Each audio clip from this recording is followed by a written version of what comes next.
पूरे शिक्षा के क्षेत्र में, उच्च शिक्षा के क्षेत्र में जो हैं, वो सब सामूहिक अवकाश पर रहेंगे और प्रतिरोध में जुलूस निकालेंगे, मार्च करेंगे।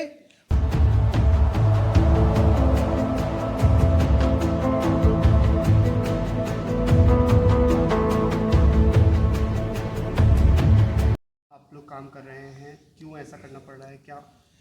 राज्य स्तर पर विश्वविद्यालय महाविद्यालय के शिक्षकों का जो महासंघ है, और हमारे विश्वविद्यालय के स्तर पर भी बिहार विश्वविद्यालय शिक्षक संघ बूटा, बिहार विश्वविद्यालय सेवा शिक्षक संघ बुस्टा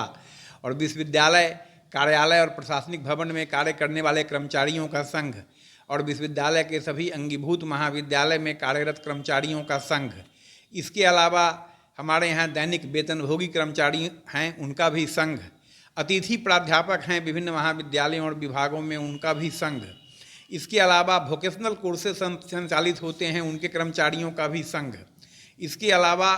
जो संबद्ध महाविद्यालय हैं और इंटर कॉलेज हैं, उनके शिक्षकों और कर्मचारियों का भी संघ और महासंघ, इन सब ने मिलकर एक राज्य स्तर पर संयुक्त समन्वय समिति का गठन किया। शिक्षा विभाग की कुछ ऐसी नीतियां हो रही हैं, इस प्रकार के निर्देश जारी किए जा रहे हैं, जो ऐसा प्रतीत होता है जैसे शिक्षक और कर्मचारी ही शिक्षा के प्रसार में और शिक्षा की सफलता के और छात्रों को शिक्षा देने के मार्ग में बाधक बने हुए हैं। यानी शिक्षकों को ही शत्रु समझने का या अपमानित करने की नीति, इस प्रकार के निर्देश जारी किया जाने लगा। जो अधिनियम परिनियम में प्रावधान है, जिसके बारे में यूजीसी का रेगुलेशन है, इन चीज़ों के बारे में वर्षों से, दशकों से सेट पैटर्न है कि शिक्षकों का टीचिंग डेज कितना है, वर्किंग आवर कितना है, इनको बार बार दोहराने की और उस प्रकार से करने की आवश्यकता नहीं थी। कुछ निर्देश इस प्रकार का निकला जिसके विरोध में महासंघ के फुटाव के जो महासचिव हैं, अध्यक्ष हैं, उन लोगों ने क्या समाचार पत्र में, टाइम्स ऑफ इंडिया में न्यूज़ रिपोर्ट आया उनके कथन का, उसके आधार बना करके पेंशन रोक दिया जाए। उसके बाद अन्य जो शिक्षक नेतागण विभिन्न विश्वविद्यालय के थे, जबकि पूर्व में इसके अनेक उदाहरण हैं, जब शिक्षा आयुक्त, वित्त आयुक्त, शिक्षा सचिव, प्रधान सचिव, मुख्यमंत्री, वित्त मंत्री के साथ शिक्षक संघों, महासंघों का समझौता हुआ है, उसे क्रियान्वित किया गया है। और हमेशा इस प्रकार के, जहाँ पर अगर सरकार सुधार का प्रयास करती है तो हमेशा स्टेक होल्डर मानते हुए उनको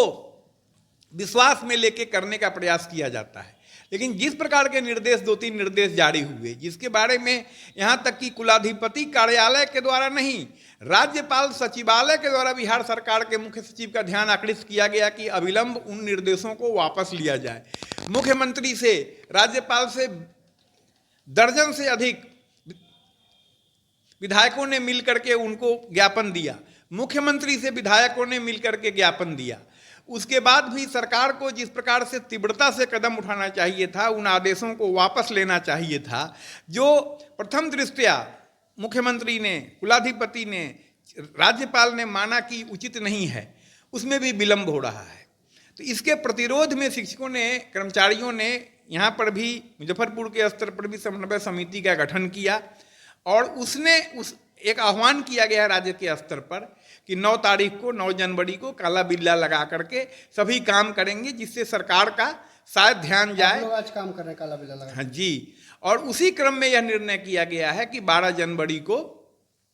शिक्षकगण, कर्मचारीगण सामूहिक हड़ताल पर, जितने संगठनों का मैंने नाम लिया, पूरे शिक्षा के क्षेत्र में, उच्च शिक्षा के क्षेत्र में जो हैं, वो सब सामूहिक अवकाश पर रहेंगे और प्रतिरोध में जुलूस निकालेंगे, मार्च करेंगे और सरकार का ध्यान आकृष्ट करेंगे। आपको परिचय सर? मेरा नाम अनिल कुमार ओझा है। मैं बिहार विश्वविद्यालय सेवा शिक्षक संघ बुस्टा संगठन का अध्यक्ष हूँ और यहाँ राजनीति विज्ञान विभाग में प्रोफेसर हूँ और अभी अध्यक्ष का दायित्व संभाल रहा हूँ।